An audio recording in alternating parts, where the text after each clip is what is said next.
का इशू हुआ और क्या आश्वासन दिया? जैसा कि अभी लगातार शहर में अतिक्रमण विरोधी मुहिम जारी है और इस संबंध में कल मेरे द्वारा और सीएमओ के साथ भी स्वयं अतिक्रमण हटाने की कार्रवाई कराई गई थी। आज नगर पालिका अधिकारी और तहसीलदार जो अधिकारी थे वो किसी कारणवश नहीं आ पाए और स्थानीय अमले द्वारा अतिक्रमण हटाने की कार्रवाई की गई, जिसमें कुछ विरोधाभास मौके पर हुआ।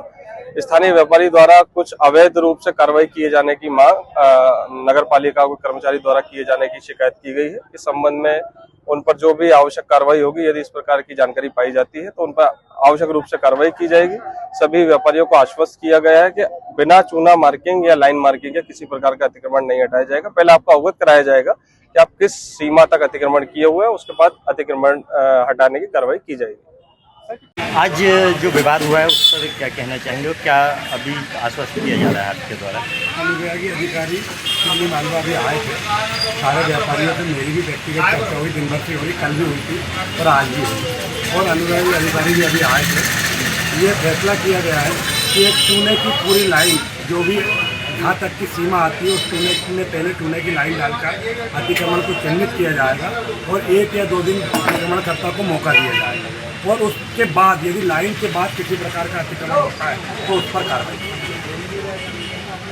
नगर पालिका के कुछ कर्मचारियों द्वारा व्यापारी से अभद्रता की गई और ज़्यादा पैसे वसूली गए, तो उस पर क्या कार्रवाई होगी जिसने अभद्रता की? इसकी मैं जांच करा रहा हूँ और अगर जांच में वो दोषी पाया जाए तो उस पर कार्रवाई, कठोर कार्रवाई होगी। तो किस तरीके की समस्या आपके सामने आई है और क्या फिर आपके द्वारा किया गया है?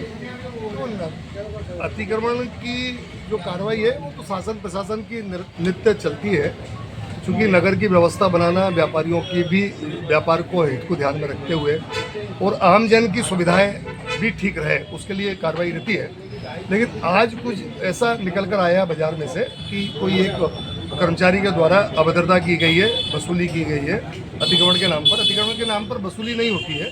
जनरली अगर किसी का अतिक्रमण है तो उस पर वो जो सामान है उसको हटाया जाता है, उसको जब्त किया जाता है, जब्त की कार्रवाई होती है। उसकी कोई वसूली या उसका प्रावधान नहीं है कि उसमें कोई आपको जुर्माना किया जाए, उसका प्रावधान नहीं होता। लेकिन ये संज्ञान में अभी आया है मेरे, तो आपकी जानकारी में भी होगा कि बहुत पहले शीला दायमा जी हमारी SDM थी, उस समय नगर के व्यापारी, हमारा प्रशासन और नगर के जनप्रतिनिधि सब लोगों ने बैठकर एक व्यवस्था बनाई थी कि दुकान के सामने एक 2-2.5 फीट, 2 फीट का, 3 फीट का सेट होना चाहिए।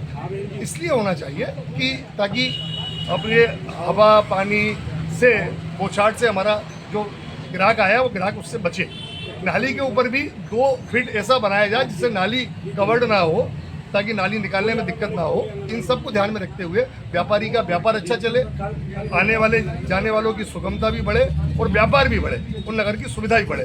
तो वही बात को ध्यान में रखते हुए अभी बात हुई है, तो वो सारी बातें हम करते हुए और एक चूने की लाइन की मार्किंग शासन प्रशासन द्वारा कर दी जाएगी कि इस हाथ में आप लोग रहें और उसमें अपना व्यापार लोग करें।